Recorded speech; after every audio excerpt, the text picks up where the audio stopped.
besar setiamu, Kau nyatakan bagiku.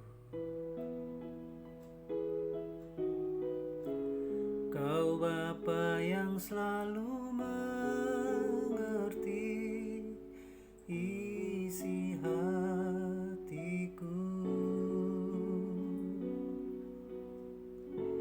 Kemuliaan-Mu Kau janjikan, aku tetap percaya. Ku percaya janji-Mu ajaib terukir dalam kehidupanku. Ku berserah di dalam kekuatan-Mu, ku percaya.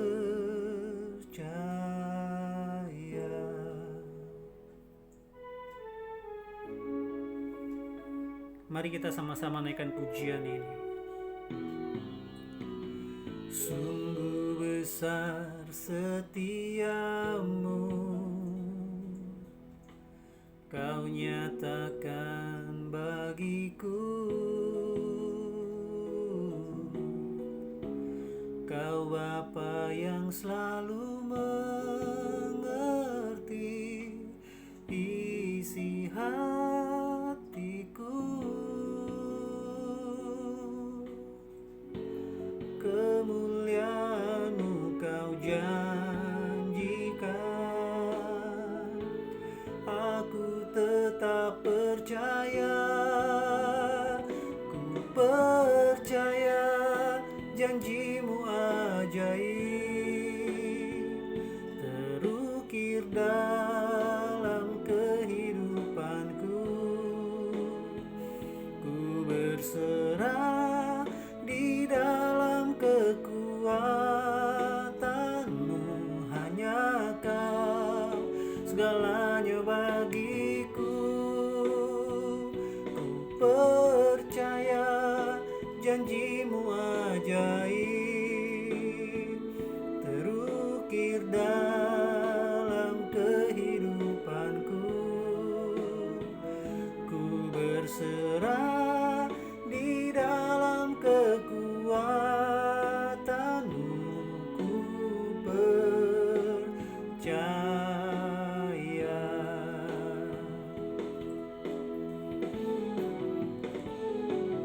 Tak akan ku takut, tak akan ku gentar.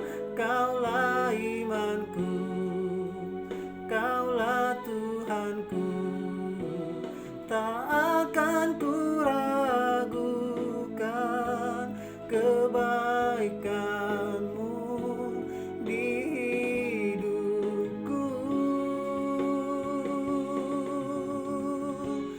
Ku percaya janji-Mu ajaib terukir dalam kehidupanku.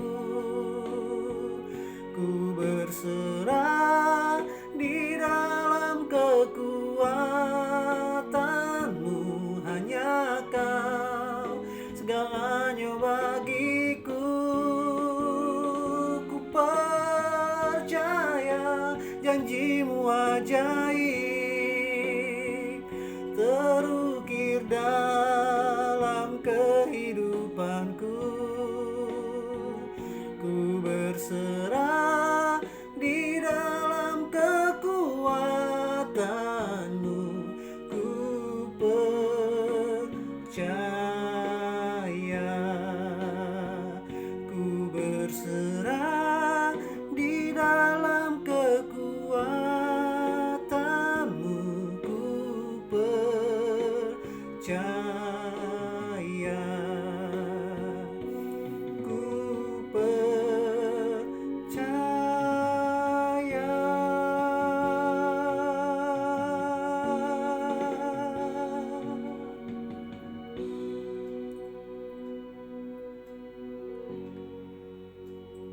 Puji nama Tuhan.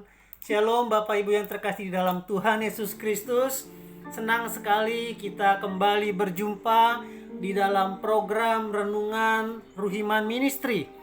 Dan bulan ini adalah bulan yang ketiga, bulan Maret tahun 2022. Saya yakin dan percaya kita semua tetap diberkati Tuhan, tetap diberikan perlindungan daripada Tuhan, tetap diberikan sukacita yang hanya daripada Tuhan. Yang percaya katakan amin. Haleluya. Bapak Ibu yang terkasih di dalam Tuhan Yesus Kristus, bulan ini kita akan berbicara tentang sebuah tema, yaitu tetap percaya.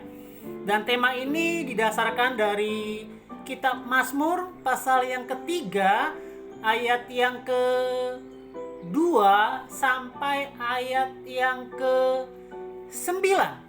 Ayat yang kedua sampai ayat yang ke-9. Saya rindu kita semua buka Alkitab kita buka firman Tuhan kita, dan kita baca bersama-sama. Dan saya yang memimpin Bapak Ibu Jemaat Tuhan untuk membaca nats ini. Mazmur pasal yang ketiga, ayat yang kedua sampai ayat yang ke-9. Demikian firman Tuhan. Ya Tuhan, betapa banyaknya lawanku.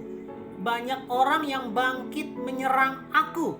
Banyak orang yang berkata tentang aku, baginya tidak ada pertolongan daripada Allah. Tetapi Engkau Tuhan adalah perisai yang melindungi aku. Engkaulah kemuliaanku dan yang mengangkat kepalaku. Dengan nyaring aku berseru kepada Tuhan, dan Ia menjawab aku dari gunungnya yang kudus. Aku membaringkan diri lalu tidur. Aku bangun sebab Tuhan menopang aku. Aku tidak takut kepada puluhan ribu orang yang siap mengepung aku. Bangkitlah Tuhan, tolonglah aku ya Allahku. Ya Engkau telah memukul rahang semua musuhku dan mematahkan gigi orang-orang fasik.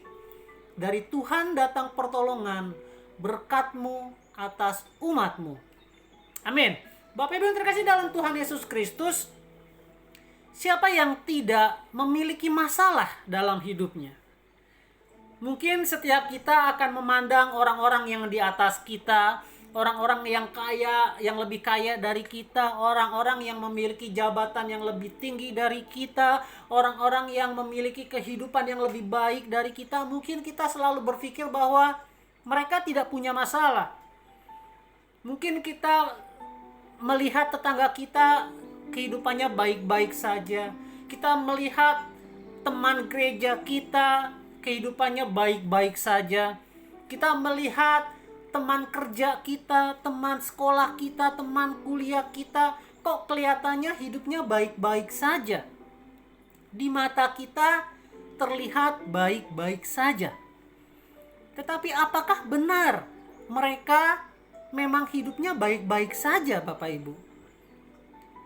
Patut kita renungkan bahwa setiap kita yang masih hidup, apapun jabatan kita, berapa banyak uang kita, posisi kita, bagaimana tingginya di tempat kerjaan, saya yakin dan percaya siapapun kita pasti punya masalah. Namun mungkin saja masalah yang kita alami berbeda-beda, Bapak Ibu Jemaat Tuhan. Satu kesaksian yang saya rasakan di akhir bulan Februari, Bapak Ibu, tiba-tiba saya terserang dengan masalah keuangan. Bagaimana akhir bulan Februari kemarin saya harus melunasi uang semesteran dari anak pertama saya. Bingung karena itu harus segera dilunasi. Kalau tidak dapat melakukan aktivasi. Dia tidak dapat melakukan registrasi untuk masuk pada semester berikutnya. Sekalipun nilainya sangat baik, Bapak Ibu.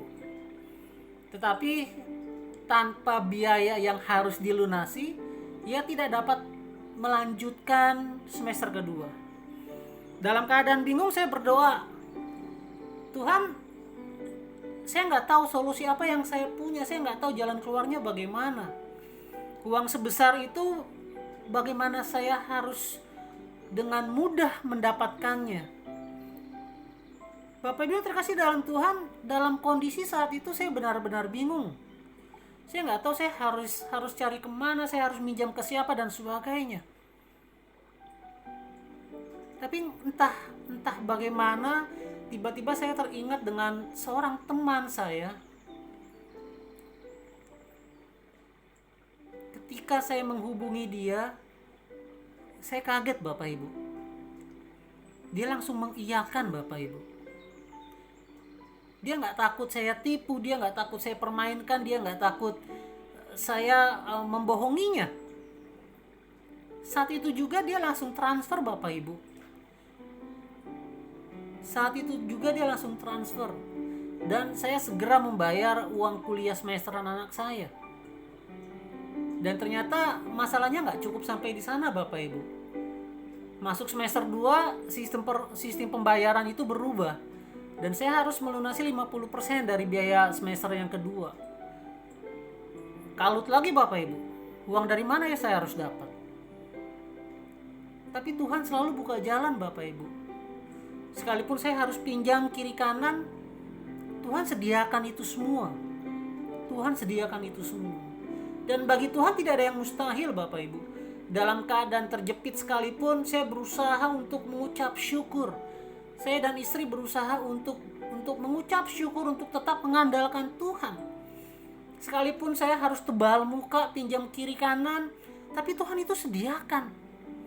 Mungkin cara Tuhan untuk saya mendapatkan uang itu harus minjam, ya memang harus minjam. Tapi saya yakin dan percaya Tuhan yang akan mencukupkan segala kebutuhan kami. Bapak Ibu terkasih dalam Tuhan, mungkin setiap kita yang mendengarkan saat ini juga sedang mengalami masalah Bapak Ibu. Di saat saya mengalami masalah keuangan, tiba-tiba jemaat Tuhan menghubungi saya. Dia minta kerjaan sama saya. Dia menceritakan tentang kondisi rumah tangganya, di mana dia sedang kekurangan uang. Saya mendengarnya seperti teriris Bapak Ibu. Sama halnya ketika seseorang yang minta makan ke saya, lalu kemudian saya nggak punya uang untuk beli makanan, saya nggak punya makanan dan sebagainya. Apa yang harus saya lakukan Tuhan? Dan Tuhan mengizinkan hal itu terjadi sama saya. Saya nggak tahu saya bagaimana harus membantu orang ini.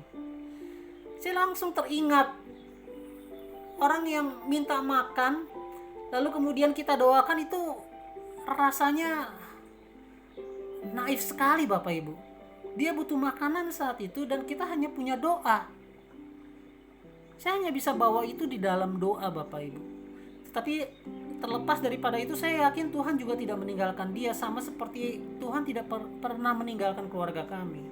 Nah Bapak Ibu terkasih dalam Tuhan, dari nats yang kita baca tadi dalam Mazmur pasal yang ketiga, ini juga kisah yang sangat menyedihkan Bapak Ibu. Seorang ayah yang dikejar-kejar oleh anaknya karena perebutan kekuasaan Bapak Ibu. Daud yang sedang dalam keadaan tertekan karena ia dikejar-kejar oleh anaknya Absalom.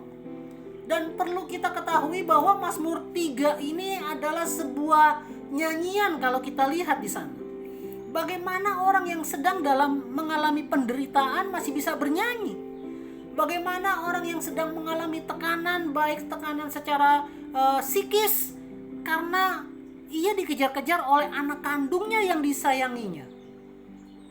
Dan bukan hanya dikejar-kejar untuk merebut kekuasaan Bapak Ibu, tetapi Daud mengalami satu penderitaan mental bahwa ia akan dibunuh oleh anaknya sendiri. Bagaimana kalau kita menjadi Raja Daud Bapak Ibu, mengalami hal yang seperti itu? Dan ketika saya mencoba mengaitkan kitab Mazmur pasal yang ketiga dengan 2 Samuel pasal yang ke-18 Bapak Ibu. 2 Samuel pasal yang ke-18 memang mengisahkan tentang Absalom dan Daud. Absalom mengejar-ngejar Daud Bapak Ibu. Dan inilah yang patut kita pelajari dari Raja Daud. 2 hal yang mau kita pelajari Bapak Ibu dari Raja Daud ini. Bagaimana saat itu Daud berteriak kepada Tuhan. Ya Tuhan, betapa banyak lawanku. Ayat yang kedua, banyak orang yang bangkit menyerang aku. Banyak orang yang berkata tentang aku, baginya tidak ada pertolongan daripada Allah. Setiap kita, ketika kita mengalami masalah, ketika kita mengalami penderitaan, tentu kita akan berteriak kepada Tuhan, Tuhan, banyak masalah yang datang padaku. Penyakit yang belum kunjung sembuh, Tuhan. Kita curhat sama Tuhan. Dan kita mau belajar dari Raja Daud, Bapak Ibu. Yang pertama adalah, sekalipun pertama-tama Daud memandang masalah, tetapi ketika dia memandang masalah, dia lalu memandang Tuhan. Dikatakan di ayat yang keempat, tetapi Engkau, Tuhan, adalah perisai yang melindungi aku. Engkaulah kemuliaanku dan yang mengangkat kepalaku. Bapak Ibu yang terkasih dalam Tuhan, hal yang pertama adalah ketika Daud merasakan masalah itu menyerang dia, ketika dia merasakan masalah itu melingkupi kehidupannya, ketika ia sedang mengalami pengejaran daripada anaknya Absalom, dia curhat sama Tuhan, dia cerita sama Tuhan. Lalu kemudian dia menyadari bahwa Engkau, Tuhan, adalah perisai yang melindungi aku. Apakah saat itu tiba-tiba Daud masalahnya selesai? Enggak, Bapak Ibu. Tetapi hal yang pertama yang kita mau belajar adalah Daud secara otomatis lalu memandang Tuhan. Percaya kepada Tuhan, percaya akan kuasa Tuhan. Engkaulah kemuliaanku, kata Daud, dan yang mengangkat kepalaku. Hal yang pertama, ia mengimani bahwa Allah yang dia sembah adalah Allah yang kuat, adalah Allah yang gagah perkasa, adalah Allah yang mampu menolong dia, melepaskan dia dari semua masalah. Bapak Ibu yang terkasih dalam Tuhan, mari hal yang pertama kita mau belajar bahwa Daud langsung memandang kepada Tuhan. Daud mengimani bahwa Tuhan adalah Tuhan yang dahsyat. Daud percaya bahwa dia punya Allah yang berkuasa. Hal yang kedua, Bapak Ibu, kita mau belajar dari nats ini adalah, dengan nyaring aku berseru kepada Tuhan, dan ia menjawab aku dari gunungnya yang kudus. Dia bukan hanya percaya bahwa dia punya Allah yang berkuasa, tapi hal yang kedua adalah dia berseru kepada Tuhan. Dia meminta kepada Tuhan. Dia memohon kepada Tuhan. Dan dia meyakini bahwa Tuhan yang dia sembah menjawab doanya dari gunungnya yang kudus. Bapak Ibu yang terkasih dalam Tuhan, ketika kita berbicara tentang tetap percaya,